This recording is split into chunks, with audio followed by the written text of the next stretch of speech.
আজকের রান্নাটা অলরেডি আমি গুছিয়ে নিয়েছি। এখন আবার কেন রান্না করছি সেটাই আপনাদের বলছি।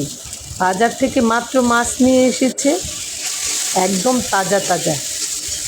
ফ্রিজে রাখার আগে এরকম তাজা তাজা মাছ খেতে আমার প্রতি খুবই বেশি পছন্দ করে। আর তাছাড়া মাছগুলি তো অনেক বেশি ডিম ছিল। এখন পানির সিজন, মাছের পেট ভর্তি ডিম থাকে আর খেতেও টেস্টি হয়।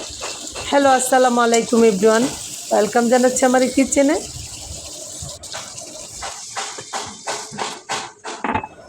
এরকম ডিমওয়ালা মাছ জানি অনেকেরই পছন্দের, আমার পতিও খুব পছন্দ করে খায়, আমিও খুব পছন্দ করি এরকম মাছ।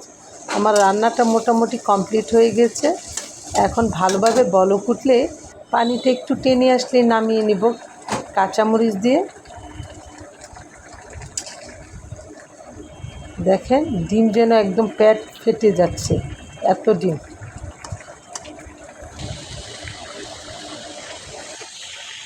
সবশেষে নাগা মরিচও দিয়ে দিলাম, আমার পছন্দের মরিচ, খুবই পছন্দ করি আমি খেতে। খাওয়া দাওয়ার পর আমরা বিকেলবেলা একটু বাইরে বের হয়েছিলাম, আমরা তিনজন, মেয়ে, আমি, আমার পতি।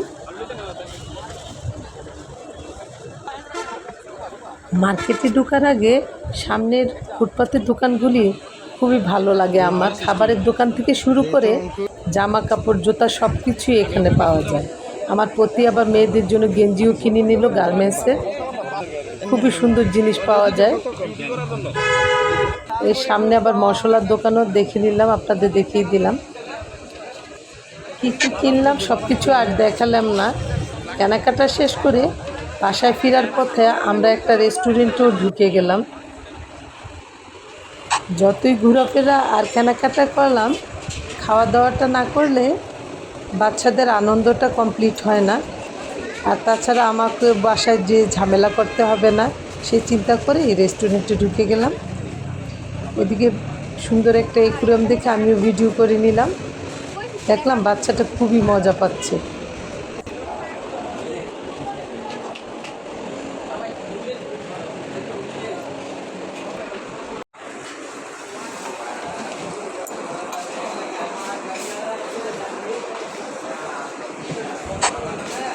খাবার দাবারের জন্য আমরা অপেক্ষা করছি। এই যে খাবার দাবার চলে এসেছে।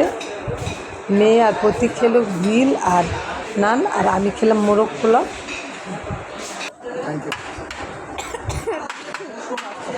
মোরগ পোলাও আসতেছে না?